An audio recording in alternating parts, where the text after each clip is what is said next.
안녕하세요. 지니 위씨입니다.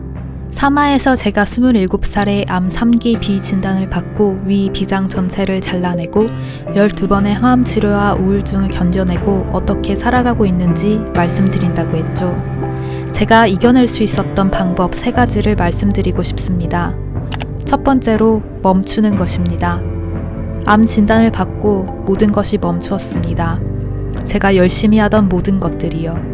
커리어, 인간관계, 자기개발, 그리고 저에게 스트레스 주던 모든 것들도요.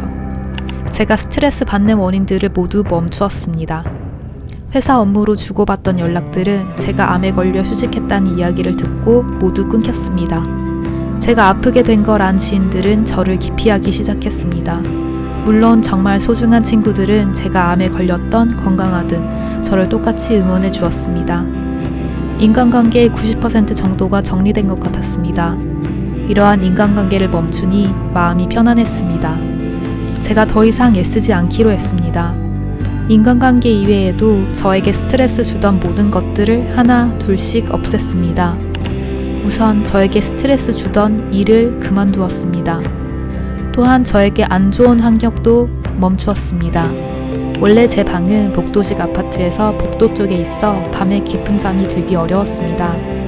또한 저희 집에 드레스룸이 따로 없어 가족들의 모든 옷들이 제 방에 가득 쌓여 있었습니다. 마치 창고같이 저는 바닥에 이불을 깔고 잤었습니다. 아프고 나서는 당장 그 방에서 자기를 멈추었습니다. 방을 바꾸었습니다. 먼지도 없고 옷도 없고 물건도 없는 방으로요. 그리고 가장 중요한 것은 내가 암에 왜 걸렸는지 자책하는 것을 멈추었습니다. 물론 처음 암을 진단받았을 때는 끊임없이 질문했습니다.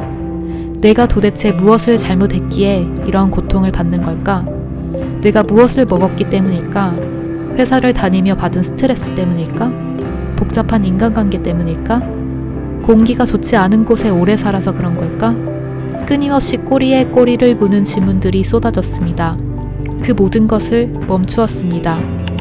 그 모든 것을 멈춘 이유는 이 질문들이 저 스스로를 갉아먹고 있기 때문입니다. 두 번째로 받아들이는 것입니다. 여러분 그거 아시나요? 저희는 모두 죽습니다. 언젠가는요.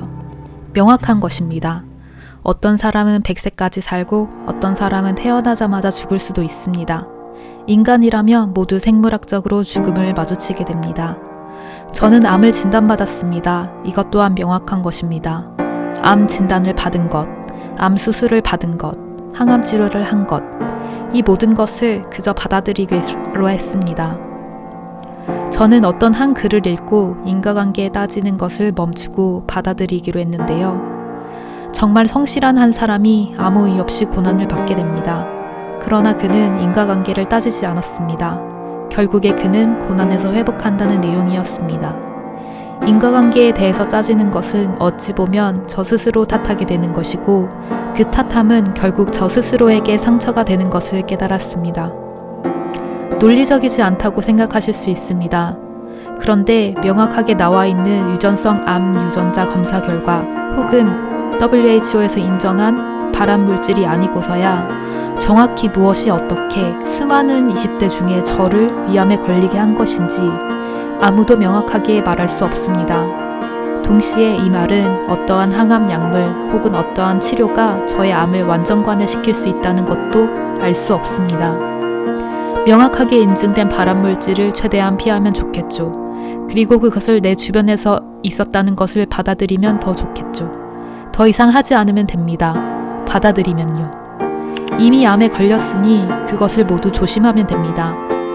100명의 사람이 같은 행위를 하여도 암에 걸리는 사람이 100명이 아닐 수가 있습니다. 그러니 저는 명확하게 제시되어 있는 것이 아니라면 인과관계를 따지지 않고 그저 받아들이기로 했습니다. 세 번째로 제가 사마에서도 말씀드렸다시피 중꺾 금하, 중요한 건 꺾여도 그냥 하는 마음을 계속 가지는 것입니다. 사람들을 저를 알스럽게 보았습니다. 항암 횟수가 쌓이면서 저는 누가 봐도 저체중으로 변했고 아픈 사람으로 보였습니다. 말초신경마비증으로 손발의 감각이 없어지고 하루 종일 구토와 오심으로 아무것도 먹지 못하게 되었습니다. 그런데 저는 하루에 무조건 10,000보 이상을 무조건 걸었습니다. 비가 오든 눈이 오든 배액간에서 피가 나오든 항암제를 달고 있든 물불 가리지 않았습니다. 등산도 일주일에 3번은 갔습니다. 물론 험악한 산은 아니었지만요. 그래도 등산을 가고 전국에 있는 치유의 숲을 다니면서 마음을 정화하였습니다. 말초신경마비증으로 손발에 감각이 없었지만 제가 좋아하던 피아노를 다시 치기 시작하였습니다. 연말에는 열심히 피아노를 연습하여 저를 응원해주었던 지인들과 은인분들을 초청해 작은 음악회를 열기도 하였습니다. 제가 수술을 받은 병원과 요양병원에서 힘없이 누워있을 때 굉장히 재밌게 본 넷플릭스 시리즈가 있습니다. 에밀리 인 파리라는 내용인데요. 주인공처럼 파리에 가보고 싶어 열심히 모아둔 돈으로 파리에 가보고 싶다는 목표가 생겼습니다. 그리고 주인공 친구처럼 파리에서 제 음악을 공연하는 것입니다. 아직 이 꿈은 이루지 못했지만요. 저는 음악을 좋아합니다. 잘하지 못합니다.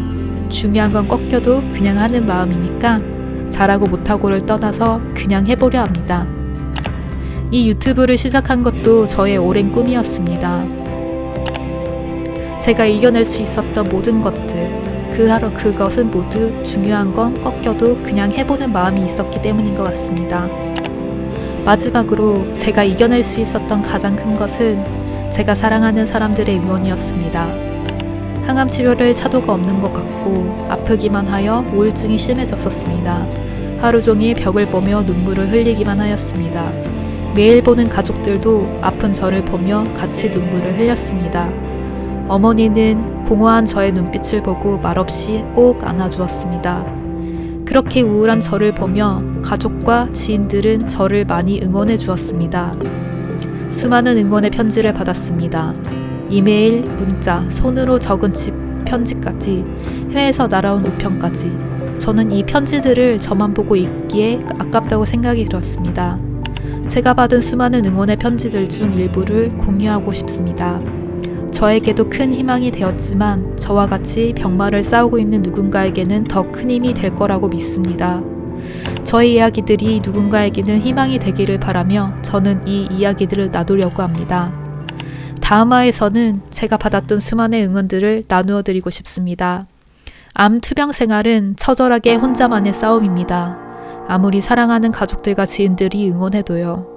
온전히 그 아픔과 슬픔을 혼자 견뎌내야 합니다. 그러나 분명히 주위에서 가족들과 지인들이 힘이 날 수 있게 응원을 주실 겁니다. 그 응원의 말씀을 저도 드리고 싶습니다. 다음 이야기가 궁금하시다면 아래 오른쪽에 있는 지니미 씨를 구독 부탁드립니다. 감사합니다. 지니미 씨였습니다.